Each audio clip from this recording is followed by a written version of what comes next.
اعوذ باللہ من الشیطان الرجیم۔ بسم اللہ الرحمن الرحیم۔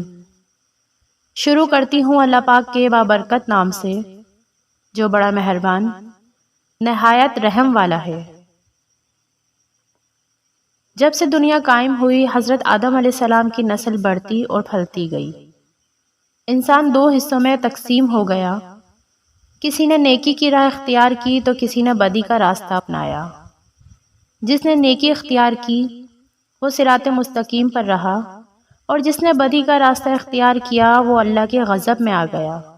صراط مستقیم پر چلنے والوں کی تعداد ہمیشہ کم رہی اور گمراہ انسانوں کی تعداد ہمیشہ زیادہ رہی۔ ان گمراہ لوگوں کو راہ راست پر لانے کے لیے اللہ سبحانہ و تعالیٰ کے نبی آتے رہے۔ حضرت آدم علیہ السلام کے زمانے کے بڑے عرصے بعد اللہ سبحانہ و تعالیٰ نے حضرت نوح علیہ السلام کو بھیجا۔ حضرت نوح علیہ السلام پر 10 صحیفے نازل ہوئے۔ حضرت نوح علیہ السلام اللہ سبحانہ و تعالیٰ کے نبی تھے۔ آپ علیہ السلام کو آدم ثانی بھی کہتے ہیں۔ حضرت نوح علیہ السلام کے زمانے میں بھی گمراہی پھیلی ہوئی تھی، صرف چند لوگ ہی نیک تھے، اکثریت گمراہ لوگوں کی تھی۔ آپ نے اپنی قوم کو راہ راست پر لانے کے لیے تبلیغ شروع کی۔ وہ لوگ ہر قسم کی برائیوں میں مبتلا تھے، جیسے کہ چوری، بے ایمانی، امانت میں خیانت، جھوٹ بولنا، شرمناک کام کرنا، ماں باپ کی خدمت نہ کرنا، کمزوروں کو حقیر سمجھنا، غریبوں کو دھتکارنا، جھگڑا کرنا، قتل کرنا، ایک دوسرے کا مال چھیننا، یہ عام بات تھی۔ امرا اور سرداروں کا طبقہ غریبوں کو پریشان کرتا تھا، اور اس کے علاوہ وہ لوگ بتوں کو پوجا کرتے تھے، بتوں کو خدا کا درجہ دیا کرتے تھے، اور ان کا خیال تھا کہ اگر بت کو پوجا نہ کی جائے تو بت ناراض ہو جائیں گے۔ ان کے نزدیک جو بت کی پوجا نہیں کرتا وہ جاہل اور احمق ہے۔ انہوں نے 4 بت بنا رکھے تھے جن کے نام ہیں ود، سوا، یغوث، نصر۔ حضرت نوح علیہ السلام اپنے قوم کو دعوت حق دیتے، اچھے کاموں کے کرنے کا حکم دیتے، برے کاموں سے روکتے۔ حضرت نوح علیہ السلام کہتے کہ بتوں کی پوجا نہ کرو، صرف ایک اللہ سبحانہ و تعالیٰ کی عبادت کرو جو سارے جہاں کا پروردگار ہے۔ نصیحت کی غرض سے ایک روز آپ علیہ السلام نے ضیافت کا اہتمام کیا۔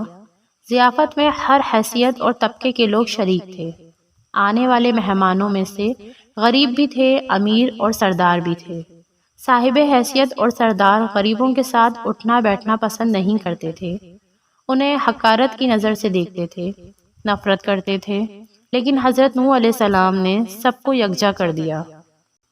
لوگوں نے ضیافت کے اہتمام کا سبب دریافت کیا تو حضرت نوح علیہ السلام نے فرمایا، بھائیوں، ہماری قوم کے لوگوں میں بگاڑ پیدا ہو گیا ہے۔ سب سے بڑی خرابی یہ ہے کہ طاقتور طبقہ کمزوروں پر حاوی ہوتا جا رہا ہے۔ جو کمزور ہیں وہ بھی ہمارے ہی بھائی ہیں۔ تم غریبوں کے ساتھ اٹھنا بیٹھنا پسند نہیں کرتے، تم ان سے نفرت کرتے ہو۔ ان میں جو بھوکا ہوتا ہے تم کھانا نہیں کھلاتے۔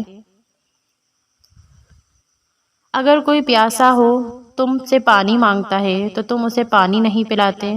اگر کوئی بیمار ہو جاتا تو تم ان کی عیادت نہیں کرتے۔ تم اپنے ماں باپ کی خدمت نہیں کرتے، دوسروں کا مال ناجائز طور پر کھاتے ہو، دوسروں کی ملکیت پر قبضہ کرتے ہو۔ یہ تمام شیطانی کام ہیں۔ اس کے علاوہ تم اپنے ہاتھوں سے بنائے ہوئے بتوں کی پوجا کرتے ہو۔ یہ بت تو تمہارے ہی طرح مخلوق ہیں اور یہ تو تم سے بھی کمتر ہیں۔ یہ کہاں کی عقل مندی ہے؟ میں تمہیں ایک بڑے عذاب کی خبر دینے آیا ہوں۔ مہمانوں میں سے ایک شخص نے کہا، عجیب شخص ہے، ہمیں کہنے چلا ہے کہ ہم اپنے معبودوں کو چھوڑ دیں، عبادت نہ کریں۔ حضرت نوح علیہ السلام بولے، میں یہ نہیں کہتا کہ عبادت چھوڑ دو، عبادت کرو صرف اس ہستی کی جس نے ساری دنیا پیدا کی ہے، جو مارتا ہے، جو جلاتا ہے۔ ایک نے کہا، نوح علیہ السلام تو ایسا کہتے ہی رہتے ہیں، ہم اپنے معبودوں کے خلاف باتیں سننے کے لیے نہیں آئے، ہم تو وہ کرتے ہیں جو ہمارے باپ دادا کیا کرتے تھے۔ آخر میں لوگ مجلس سے اٹھ کر جانے لگے۔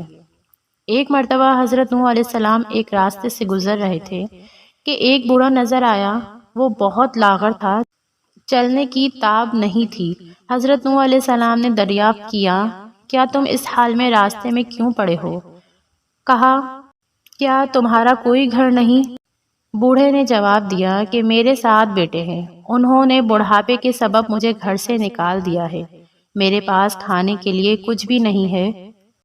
تو حضرت نوح علیہ السلام اسے اپنے گھر لے گئے اور کہا کہ تم اس گھر میں رہو، میں تمہیں کھانا دیا کروں گا۔ حضرت نوح علیہ السلام نے دعا کی تو ایک اجنبی شخص گھر میں داخل ہوا۔ اس کے ہاتھ میں ایک خوان تھا، اس میں ہر قسم کے کھانے تھے۔ اس نے حضرت علیہ السلام سے فرمایا کہ یہ کھانا آپ علیہ السلام کے مہمان کے لیے لایا ہوں، اسے کھلا دو۔ اس نے کہا کہ اللہ کسی کو کبھی بھوکا نہیں سلاتا۔ وہ بوڑھا حضرت نوح علیہ السلام پر ایمان لے آیا۔ ایک روز ہدایت کی غرض سے گھر سے نکلے اور ایک بلند مقام پر کھڑے ہو گئے اور بولے، لوگوں میں نیکی کی طرف بلا رہا ہوں، اللہ نے مجھے نبی بنا کر بھیجا ہے تاکہ میں تم لوگوں کو ہدایت کروں، میرا کہا مان لو تو فائدے میں رہو گے۔ تم لوگ ماں باپ کی خدمت کیا کرو، انہیں گھر سے نہ نکالو، انہیں تکلیف مت دو، ضرورت مندوں کی ضرورت پوری کرو، یتیموں، بیواؤں اور محتاجوں کی مدد کرو، بیماروں کی عیادت کرو۔ ہر کمزور طاقتور کا محتاج ہوتا ہے، بات بات پر لوگوں کی جان نہ لو، یہ کام خدا کو پسند نہیں ہے۔ اگر تم سب اللہ کے احکام پر عمل کرو تو وہ تمہارے لیے کثرت سے تم پر بارش بھیجے گا، مال اور اولاد میں ترقی دے گا، تمہارے لیے نہریں بہائے گا۔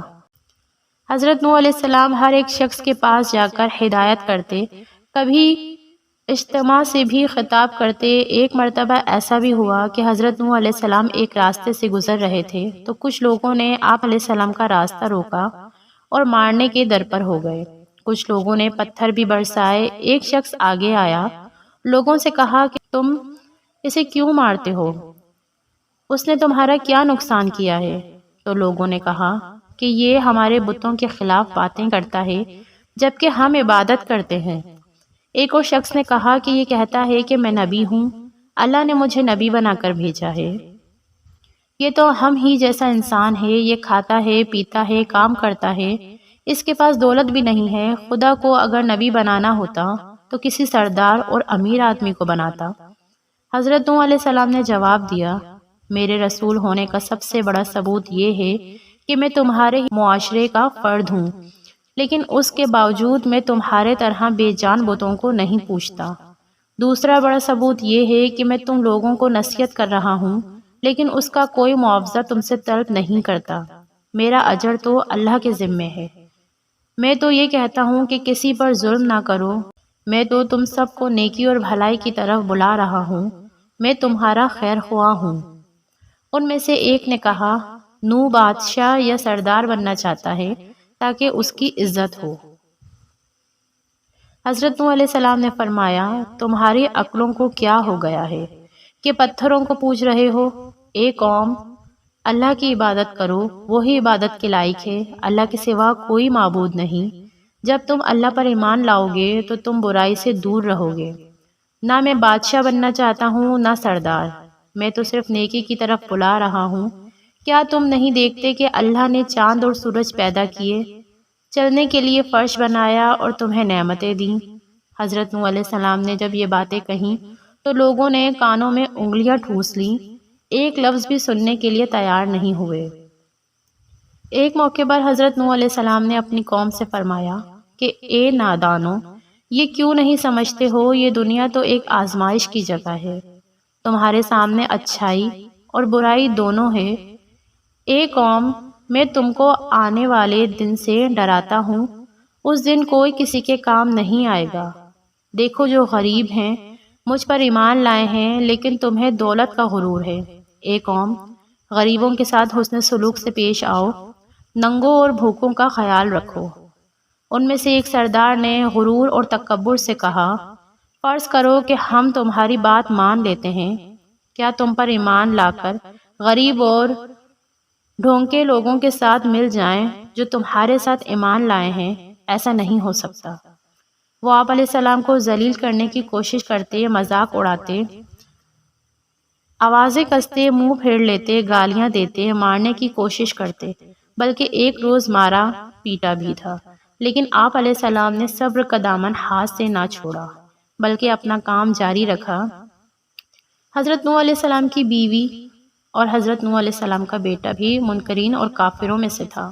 حضرت نوح علیہ السلام نے دعا کی، اے رب میرے پروردگار، میں نے اپنی قوم کو رات دن سمجھایا، حق کی طرف بلایا، میرے بلانے پر وہ زیادہ بھاگتے رہے۔ میں نے اعلانیہ اور خفیہ سمجھایا تو انہوں نے کانوں میں انگلیاں ٹھوس لیں۔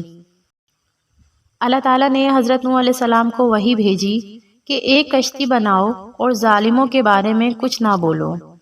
اللہ کے حکم کے مطابق آپ علیہ السلام نے کشتی تیار کرنا شروع کی۔ کچھ لوگوں نے مذاق کرتے ہوئے پوچھا، اے نوح علیہ السلام کیا بنا رہے ہو؟ حضرت نوح علیہ السلام نے بتایا کہ میں ایک کشتی تیار کر رہا ہوں کیونکہ اللہ کی طرف سے عذاب آنے والا ہے۔ اللہ نے جو ڈھیل دے دی وہ ختم ہو رہی ہے۔ جب وقت آئے گا ہر طرف پانی ہی پانی نظر آئے گا، صرف وہی بچے گا جو اس کشتی میں سوار ہوگا۔ جو بت پرستی سے توبہ کرے گا، گناہوں سے معافی مانگے گا، اسی کو اس کشتی میں جگہ ملے گی۔ لوگ بولے، اے نوح علیہ السلام یہ زمین تو خشک ہے، ایسے آثار بھی نہیں ہیں کہ اتنا پانی ہو جائے کہ کشتی تیرنے لگے۔ نوح کا تو دماغ ہی چل بسا ہے۔ حضرت نوح علیہ السلام اس قوم کی باتوں سے بالکل مایوس ہو چکے اور اصلاح کی کوئی امید ہی نظر نہیں آ رہی تھی۔ جب کشتی بن کر تیار ہو گئی تو لوگ کشتی میں غلاظت پھینکتے۔ کشتی میں کوئی ایسی جگہ نہ تھی جہاں غلاظت نہ ہو۔ کافر غلاظت پھیلانے کے لیے کشتی کے اندر جایا کرتے، یہ ان کا معمول بن چکا تھا۔ ایک مرتبہ ایک کوڑ کا مریض اپنے ناپاک مقصد کے ساتھ کشتی کے اندر گیا۔ اس کے سڑے ہوئے جسم کے ایک حصے پر کچھ غلاظت لگ گئی۔ کچھ دیر بعد اس نے دیکھا کہ جہاں غلاظت لگی ہوئی تھی وہ حصہ اچھا ہو گیا۔ اب اسے حیرت ہوئی کہ یہ کیا ماجرا ہے، آخر غلاظت سے کس طرح شفا ہو سکتی ہے۔ پھر وہ کشتی کے اندر داخل ہوا اور غلاظت پورے طرح جسم پر مل لیا تو دیکھا کہ وہ بالکل تندرست ہو گیا۔ یہ بات کوڑ کے مریض کے اندر پھیل گئی تو سب نے کشتی کے اندر داخل ہو کر غلاظت ملنا شروع کر دیا۔ اس طرح پوری کشتی پاک صاف ہو گئی۔ حضرت نوح علیہ السلام نے اللہ سے دعا کی، اے رب لوگوں نے میرا کہا نہیں مانا، ایسے شخصوں کی پیروی کی جن کے مال اور اولاد نے ان کو زیادہ ہی نقصان پہنچایا۔ ان کافروں میں سے زمین پر ایک باشندہ بھی مت چھوڑ، اگر آپ ان کو روئے زمین پر رہنے دیں گے ان کی اولاد بھی کافر ہی ہوگی۔ آپ علیہ السلام کی دعا قبول ہوئی، اللہ کا عذاب آ چلا، گھر کے تنور سے پانی ابل پڑا، پانی کا ریلا تیزی سے بہنے لگا۔ جس جگہ سے پانی ابل پڑا وہ جگہ کوفہ کی ایک مسجد تھی جس کا نام مسجد انبیاء ہے۔ دوسری طرف آسمان پر خوفناک سیاہ بادل چھانے لگے۔ حضرت نوح علیہ السلام نے دیکھا کہ زمین کے چشمے پھوٹ رہے ہیں۔ حضرت نوح علیہ السلام نے کہا کہ یہ عذاب کی علامت ہے۔ کافر کہنے لگے کہ طوفان تو آتے ہی رہتے ہیں، بارشیں ہوتی رہتی ہیں، یہ تو کوئی نئی بات نہیں، کچھ دیر بعد موسم بدل جائے گا۔ دیکھتے ہی دیکھتے ہوا کا تیز جھونکا آیا جس سے ہر چیز ہل گئی، پھر پانی برسنا شروع ہوا۔ بارش میں اتنی شدت تھی جیسے کہ آسمان نے اپنے تمام دروازے کھول دیے ہوں۔ حضرت نوح علیہ السلام نے ایمان والوں سے کہا کہ کشتی میں سوار ہو جاؤ۔ اللہ تعالیٰ نے فرمایا ہر قسم کے جانوروں کا ایک جوڑا بھی کشتی میں سوار کر لو۔ حضرت نوح علیہ السلام نے اللہ سبحانہ وتعالیٰ کے حکم کی تعمیل کی، ہر جانور کا جوڑا سوار کرا لیا۔ کشتی میں ایک علیحدہ جگہ سب جانوروں کو بند کر دیا گیا۔ طوفان چلنے لگا، بارش سے ندی، نالے اور زمین پر پانی بھر گیا۔ پھر زمین کے ہر حصے میں پانی بہنے لگا۔ اب حضرت نوح علیہ السلام کا جہاز تیرنے لگا، پانی اونچا ہو رہا تھا۔ حضرت نوح علیہ السلام کی نظر جب بیٹے پر پڑی تو آواز لگانے لگے، بیٹا اب اس کشتی میں سوار ہو جاؤ، تمہاری جان بچ جائے گی، اب کافروں کا ساتھ چھوڑ دو۔ تو بیٹے نے جواب دیا کہ میں پہاڑ کی اونچی چوٹی پر چڑھ جاؤں گا، پانی وہاں تک نہیں پہنچے گا۔ تب حضرت نوح علیہ السلام نے اللہ سبحانہ وتعالیٰ سے اپنے بیٹے کے بارے میں سفارش کی کہ میرا بیٹا ڈوب رہا ہے، یہ تو میرے ہی خاندان کا ہے، تیرا وعدہ سچا ہے۔ اللہ سبحانہ وتعالیٰ نے فرمایا کہ وہ تیرے خاندان والوں میں سے نہیں ہے، تیرے گھر والے تو وہ ہیں جو تجھ پر ایمان لائے ہیں۔ روایات کے مطابق بارش مسلسل 40 دن تک ہوتی رہی۔ جو کچھ زمین پر تھا سب ڈوب گیا۔ کافروں کا کام تمام ہوا۔ جو لوگ حضرت نوح علیہ السلام پر ایمان لائے تھے وہ کشتی میں سوار ہو کر بچ گئے۔ کشتی کوہ جودی پر جا کر ٹھہری، جسے ارارات بھی کہتے ہیں۔ کشتی میں سب سوار تھے۔ اسی دوران حضرت نوح علیہ السلام کو ایک فاختہ نظر آئی۔ اس کی چونچ میں زیتون کا درخت کا پتا تھا۔ امن و سکون کی علامت تھی، یعنی پانی اتر چکا ہے۔ پیارے عزیز دوستوں، اس معلومات کو اپنی حد تک محدود نہ رکھیے گا، اپنے دوستوں کے ساتھ لازمی شیئر کریں اور ہمارے چینل کو لازمی سبسکرائب کریں۔ جزاک اللہ۔